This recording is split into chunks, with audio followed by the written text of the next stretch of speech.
Olá, muito bom dia.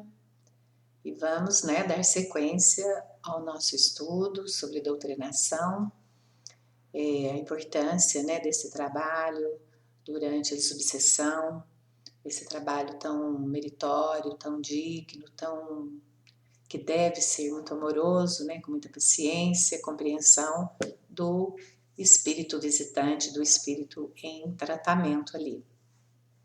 Então, a gente continua falando dos tipos de irmãos, de espíritos, que chegam nas reuniões ali da desobsessão para serem atendidos ali, sejam quais forem os motivos.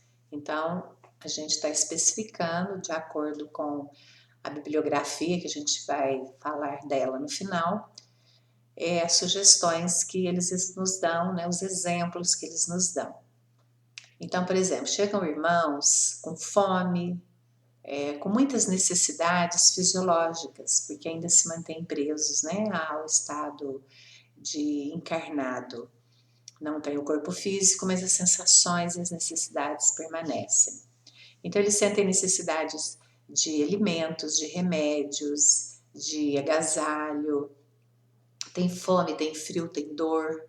Então, nesse caso, o ectoplasma do médium, dos médiums, será de grande valia aí aos mentores espirituais na formação dos itens que são necessários aí para suprir inicialmente aquela necessidade fisiológica aguda. Então, é como a gente disse, nesse momento não vai se falar sobre evangelho, sobre a doutrina, muito pelo contrário, vai resolver de imediato a questão para que a entidade, o espírito se acalme, serene, se sinta acolhido e confortado. Aí, depois, é uma outra situação. Então,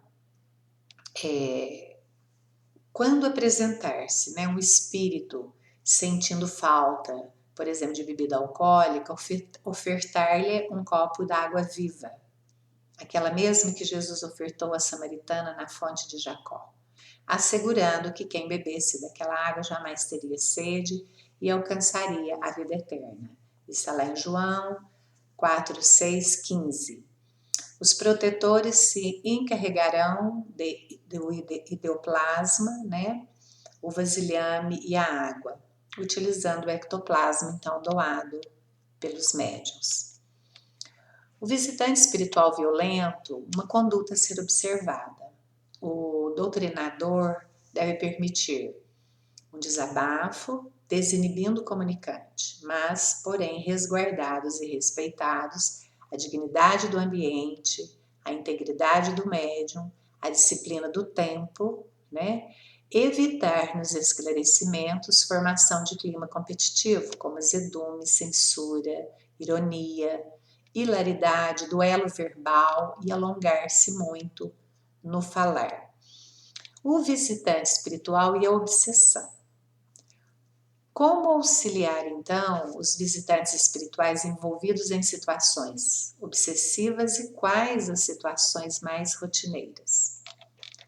Em primeiro lugar, no auxílio a esses infelizes irmãos, lembrar-se o esclarecedor, lembrar-nos de Jesus, socorrendo-nos para assim poder melhor socorrê-los. As lições do Cristo são sempre, a melhor direção para encaminhar o esclarecimento.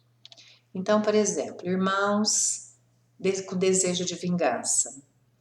A prática demonstra que muitos comunicantes estão fixados em ideias de vingança, sempre se julgando vítimas. Então,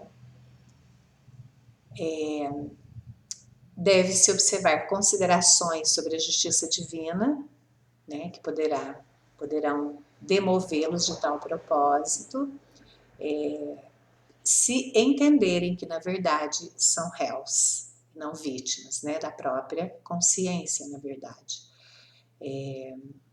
Aqueles que estão mergulhados em casos passionais. Esses casos, eles encontram esclarecimento seguro na vertente, nas vertentes, na verdade, da reencarnação, ao que traz em si mesmo uma paixão desvairada, possessiva, que deverá ser-lhe esclarecido que de futuro os envolvidos já em harmonia estarão aproximados rumo à evolução e à eternidade. Lembrar que o lar, que é o Instituto Divino, ele reúne em diversos graus de parentesco criaturas que se amam, mas também criaturas em desalinho fraternal. E esse último a gente sabe que é um reflexo aí de atos de vidas anteriores. Quando o obsessor acusa o doutrinador, assim como o doutrinador procura apresentar verdades evangélicas para o obsessor, este, em alguns casos, põe a descoberto defeitos daquele. Isso porque, como desencarnado, ele nos observa com muito mais profundidade, captando aí as nossas falhas atuais. Então, cabe ao doutrinador, humildemente, com muita humildade, reconhecer a sua imperfeição, mas demonstrar como está em luta, para evoluir, para modificar aquele defeito e merece apoio e respeito. O obsessor que adota o silêncio total e absoluto. Então, esgotadas as boas-vindas fraternais, sem respostas, e as técnicas psicológicas de estímulo ao diálogo, sem manifestação do visitante, cujas reações demonstrem não se tratar de entidade que desencarnou na condição do mutismo, como quando era mudo. Se era mudo, será aconselhado então que o doutrinador transfira o auxílio para a equipe espiritual. Então, informar ao visitante que quando ele mudar a predisposição ao silêncio, que ele possa retornar, pois será sempre bem-vindo. Então, quando tratar-se de espírito que desencarnou como mudo, fato que os gestos, trejeitos e sinais expressarão, ele deverá ser esclarecido que foi trazido ali para libertar-se, então, daquela inibição que era uma condição do corpo físico, com toda a sutileza e delicadeza que os cuidados que nós já falamos. Algumas situações adversas, quando o visitante espiritual desconhece a própria morte. Testemunhamos em alguns centros espíritas, os médiuns esclarecedores atenderem espíritos infelizes em reuniões mediúnicas, logo declarando-lhes que estão mortos, que não mais precisam de comida, que não tem mais o corpo físico. Então, médiuns esclarecedores devem evitar agir assim, porque várias, são as recomendações que configuram essa falta de caridade. Então, algumas recomendações. O espírito André Luiz, em Instruções Psicofônicas, manifestação número 46, diz textualmente: não fale da morte ao espírito que a desconhece, clareando-lhe a estrada com paciência para que ele descubra a realidade por si próprio. Roque Jacinto, em Doutrinação, capítulo Morte, enfatiza que por vezes o doutrinador considera benéfico acordar de súbito para a realidade, a morte, aos espíritos que desconhecem que já morreram. Não raro, como o visitante espiritual duvida, convida-os, na verdade, a uma regressão e visita aos seus restos, despojos, no cemitério onde foram enterrados. Adverte que a miúde, a loucura é o resultante naqueles pobres espíritos. Então, deve ser uma visão assim horrorosa, uma visão tão triste, um espírito ser levado ao seu, a sua cova ali, onde ele foi sepultado, e dar de encontro às vezes com aquela situação. Então, aquilo ali deve ser um choque imenso, assim, traumático, Divaldo Franco, fala na questão número 62 de Diretrizes de Segurança, responde essa questão. Há que perguntar se quem de nós está em condições de receber uma notícia, a mais importante da sua vida, como o é a da morte, com a serenidade que seria de esperar.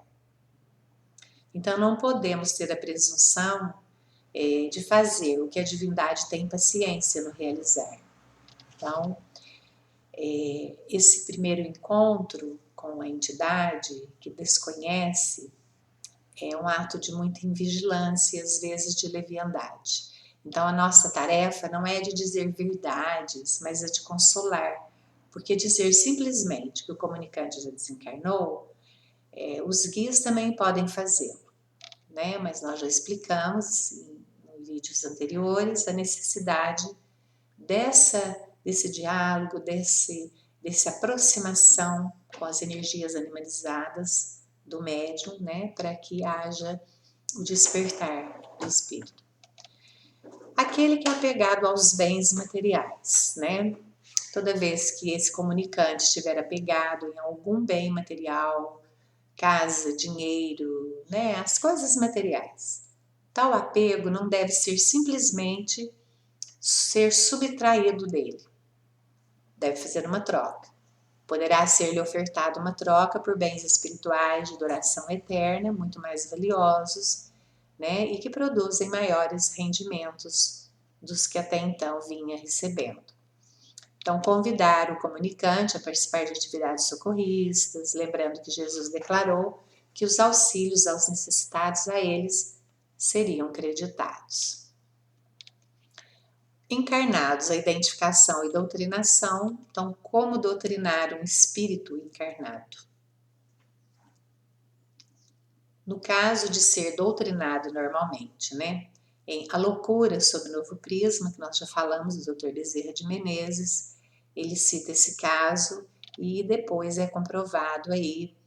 Uma vez comprovado, deve esclarecê-lo, né, da sua condição que ainda está na matéria e que as possibilidades de reajuste ainda estão no seu caminho com muito mais viabilidade, caso ele esteja aí apresentando falhas de caráter, vícios e tudo mais. Os suicidas, né? Então, considerando aí o intenso sofrimento desses irmãos, apresentam-se eles ensandecidos às reuniões, dementados, carecendo muito mais de socorro urgente do que de doutrinação propriamente dita, né? O passe será a terapia indicada neste momento e os esclarecimentos evangélicos poderão acontecer em outras reuniões.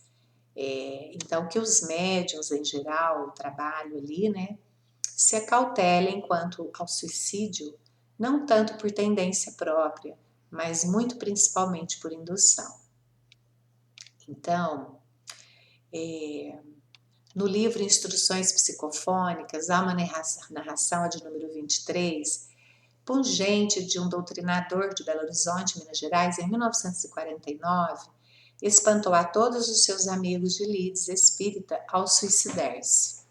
Sem razões plausíveis, confessou: envolveu-me esgotamento e um nevoeiro mental, aprisionando-me a antigos inimigos que sutilmente insuflaram-me o auto-homicídio, o que não resisti. Então a gente tem que ter muito, porque é uma energia muito pesada, muito de quem atenta, né, atua contra a sua própria vida. Temos também os ameaçadores, né, que o doutrinador, os dialogadores, o grupo de um modo geral, não deve agasalhar o medo em nenhuma circunstância, porque o visitante, julgando-se mais forte do que aquele que o cumprimenta amavelmente. Então, o doutrinador que o recepciona dispõe-se a fazer ameaça. Tipo, você me paga, tenho poderes que você desconhece, pode esperar, estarei ao seu lado vendo os seus fracassos. Você não sabe com quem está lidando, eu me vingarei. Pare de se intrometer comigo, senão. Então, o espírito ameaçador usa, né, dessas frases, muitas vezes, para ameaçar o doutrinador que o recepciona. Então, esse medo, ele desorganiza o psiquismo, né, e abre portas íntimas para incursões umbralinas. Então, o doutrinador jamais deverá se impressionar com essas ameaças, estando firme na fé, né, na conexão, na ligação com os irmãos, né, espirituais que estão ali assistindo esse trabalho, dando suporte, ancorando aquilo que é necessário. E então, a reunião mediúnica, no caso, ela não é palco, né? A gente já disse, nem para competições, nem para demonstrações de superioridade. Então, há aí um diálogo cordial, mas firme, centrado e ancorado aí, né, na fé e na crença, nesse suporte, principalmente dos irmãos, né, assistenciais da espiritualidade que estão em trabalho, né, que são os protetores, os amparadores do grupo naquele momento. Temos também, né, o passe no visitante espiritual, muitas vezes, ele necessita inicialmente de um passe dado a seu estado de fraqueza e às vezes é necessário ali dar aquele suporte para ele. E no médium, né, psicofônico, às vezes fica também aquela fraqueza após essa comunicação. Então, fica uma sequela, então geralmente ela desaparece com o passe. Então, tudo isso que nós estamos dizendo deve estar sob a atenção e observação do doutrinador, do esclarecedor, do dialogador.